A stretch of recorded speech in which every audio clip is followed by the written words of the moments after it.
Kung ang sasakyan nyo mga gar is adventure at mahina na rin siyang lumabig gaya nito. Kahit bagong linis na at bago na rin ang preyon pero ganun pa rin talaga. So bali dito mga gar is magko-convert lang tayo ng panibagong pan para dito sa kanyang condenser. Pero meron lang konting kakatingin dito mga gar para mailagay yung pan. Medyo may kasikipan kasi talaga kaya hindi pwedeng hindi tayo tatabas dyan. So bali dito mga gar nakalagay na yung pan natin at pinipix na lang. Cable tie nga lang pala yung ginamit dyan para ma-fix yung pan. At dito nga pala mga gar kailangan nyo munang itesting kung pahigop ba o pabuga. At sa part daw na to mga gar, marami daw nagkakamali sa pagkabit ng pan. At lalo na mga gar, kung ilalagay nyo is para sa radiator at hindi nyo na-check, magkukos ng overheat yan.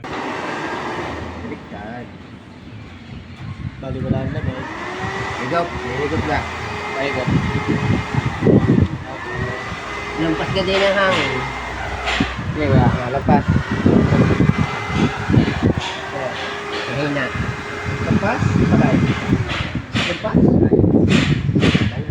At dito nga mga gar, maglalagay na rin ng separate na relay at fuse para na rin safety yung nilagay nating pan mga gar. So bali ito na mga gar, gumagana na yung ating pan. Ang kagandahan nga pala dito mga gar, hindi ito nakarekta. Kasabay ito ng trigger ng ating kompresor mga gar. Pero ngayon, napakalamig na gar. Ito na. Giginawin na ang mayari. Ay, ayos.